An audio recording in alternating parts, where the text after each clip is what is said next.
High everyone, welcome back to my channel সোহানির রান্নাঘর।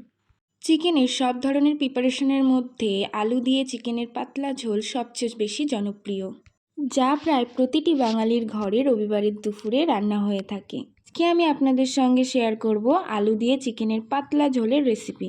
তো প্রথমেই এখানে একটা কড়াই নিয়ে নেব। কড়াইতে পরিমাণ মতন সরিষার তেল দিয়ে দেবো। দিয়ে এইভাবে ডুমো ডুমো করে কেটে রাখা আলুগুলো আমি দিয়ে দেবো। দিয়ে একটু খুব ভালো করে ভেজে নিতে হবে আলুগুলো। তো এখানে আমি 1 চামচ লবণ এবং 1 চামচ হলুদ গুঁড়ো দিয়ে খুব ভালো করে আলুটাকে ভেজে নেব। আলুটা ততক্ষণ ভাজতে হবে যতক্ষণ পর্যন্ত আলুটার গায়ে না সোনালি সোনালি দাগ চলে আসে। তো আলুটা এখানে আমি খুব ভালো করে 4 থেকে 5 মিনিট মতন ভেজে নিয়েছি।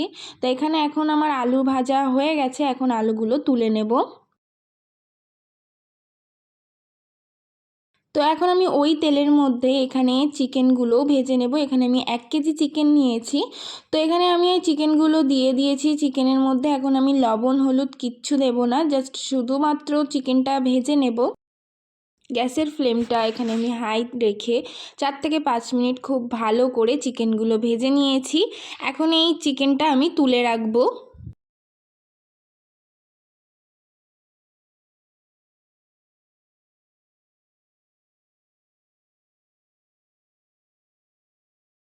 এখন ওই কড়াইয়ের মধ্যে আমি আবারও পরিমাণ মতন একটু সরিষার তেল দিয়ে দিচ্ছি। আপনারা চাইলে এখানে সাদা তেলও ব্যবহার করতে পারেন, অথবা সাদা তেল এবং সরষের তেল দুটোই মিশিয়ে ব্যবহার করতে পারেন। তো তেলটা গরম হয়ে গেলে এখানে আমি দিয়ে দেবো 2টো তেজপাতা, 2টো শুকনো লঙ্কা এবং 2টো ফাটানো এলাচ দিয়ে খুব ভালো করে সব কিছু আবারও ভেজে নেব।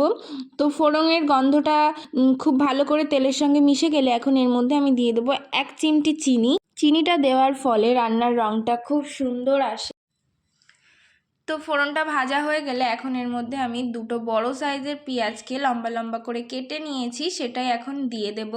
তো পেঁয়াজটা দিয়ে এখন পেঁয়াজটাকে আমি 4 থেকে 5 মিনিট মতন খুব ভালো করে ভেজে নেব, যতক্ষণ না পেঁয়াজটা একটু ব্রাউন কালার চলে আসে।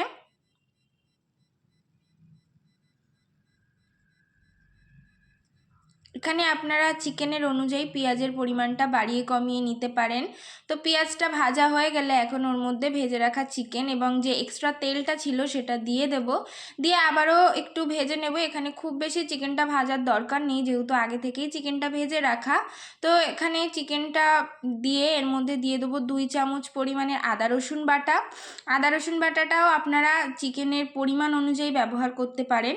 তো আদা রসুনটা দিয়ে খুব ভালো করে চিকেনটা ভেজে নিতে হবে, যাতে আদা রসুনের কাঁচা গন্ধটা চলে যায়। তো এখানে আমি চিকেনটা খুব ভালো করে 3 থেকে 4 মিনিট ভেজে নিয়েছি। তো এখন আদা রসুনের গন্ধটা চলে গেছে। এখন এর মধ্যে দিয়ে দেব লবণ, এর মধ্যে দিয়ে দেবো পরিমাণ মতন লবণ, 2 চামচ হলুদ গুঁড়ো, 2 চামচ ধনে গুঁড়ো এবং 2 চামচ জিরে গুঁড়ো এবং 1 চামচ কাশ্মীরি লঙ্কার গুঁড়ো। এখানে আর 1 চামচ দিয়ে দেবো গরম মশলা গুঁড়ো। দিয়ে সব কিছু আবারও খুব ভালো করে মশলাটা চিকেনের সঙ্গে মিশিয়ে নেব নাড়াচাড়া দিয়ে। তো এখানে মশলাটাকে কিন্তু জল দেবেন না, যেহেতু লবণ দেওয়া হয়েছে। তো অনেকটাই জল চিকেন থেকে বেরিয়েছে, ওর মধ্যেই মশলাটা খুব ভালো করে কষিয়ে নেব। মশলাটা কষানো হয়ে গেলে এখন ওর মধ্যে দিয়ে ভেজে রাখা আলুগুলো দিয়ে দেবো। আলুটাও কিন্তু অবশ্যই এখনই দেবেন, না হলে চিকেন গলে যাবে, আলু শক্ত থাকবে। তো এখন আমি চিকেন আর আলুটা সব কিছুর সঙ্গে খুব ভালো করে মিশিয়ে নিয়ে খুব ভালো করে কষিয়ে নিতে হবে। তো আমি এখানে 2 থেকে 3 মিনিট খুব ভালো করে কষিয়ে নিয়েছি। মশলা থেকে যখন দেখবেন তেল বেরিয়ে গেছে, তখন এতে অল্প পরিমাণে সামান্য একটু জল দিয়ে দেবো। দিয়ে আবারও সব কিছু মশলার সঙ্গে মিশিয়ে নিয়ে আবারও চিকেনটা ভালো করে কষিয়ে নেব। তো এখানে আমি ভালো করে কষিয়ে নিয়েছি, আপনারা দেখতেই পাচ্ছেন যে কতটা সুন্দর করে তেল বেরিয়ে গেছে। তো এখন এখানে আমি প্রায় 1 কাপ মতন জল দিয়ে আবারও চিকেনটা খুব ভালো করে কষিয়ে নেব। এখানে গ্যাসের ফ্লেমটা লোতে রেখে দেবেন, তাতে চিকেন এবং আলু সব কিছু খুব সুন্দর করে গলে যাবে। তো এখানে আমি গ্যাসের ফ্লেমটা আস্তে দিয়ে ঢাকা দিয়ে দেবো। এখানে আমি কিছুক্ষণের জন্য ঢাকা দিয়ে রেখেছি, প্রায় 4 থেকে 5 মিনিট মতন। তো ঢাকা দিয়ে দিয়েছি, দেখুন কি সুন্দর তেল বেরিয়ে গেছে মশলা থেকে। তো এখানে আমি মাঝে মাঝে একটু ঢাকনা খুলে নাড়িয়ে নিয়েছি, না হয়তো তলা লেগে যাবে। তো এখানে আমার চিকেনটা কষানো প্রায় হয়ে গেছে। চিকেন এবং আলু সব কিছু মোটামুটি প্রায় গলে গেছে।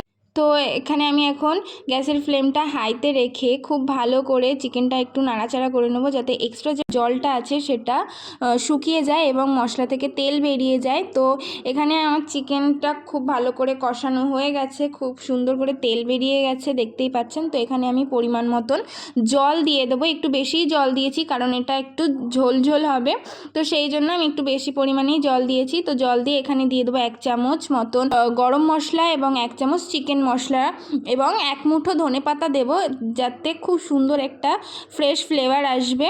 তো এখানে সব কিছু দিয়ে খুব ভালো করে নাড়াচাড়া করে মিশিয়ে নিয়ে ঢাকা দিয়ে দেবো। তো এখানে আস্তে আস্তে চিকেনটা দেখুন খুব সুন্দর করে তেল বেরিয়ে যাচ্ছে চিকেন থেকে। তো এখানে ঝোলটা ফুটে গেলে আমি এখানে 5 মিনিটের মতন গ্যাসটা বন্ধ করে ঢাকা দিয়ে স্ট্যান্ডিং টাইমে রেখে দিয়েছিলাম। দেখুন দেখতে কতটা লোভনীয় লাগছে। তো আপনাদের ভিডিওটি কেমন লাগলো অবশ্যই কমেন্ট করে জানাবেন। Thank you for watching.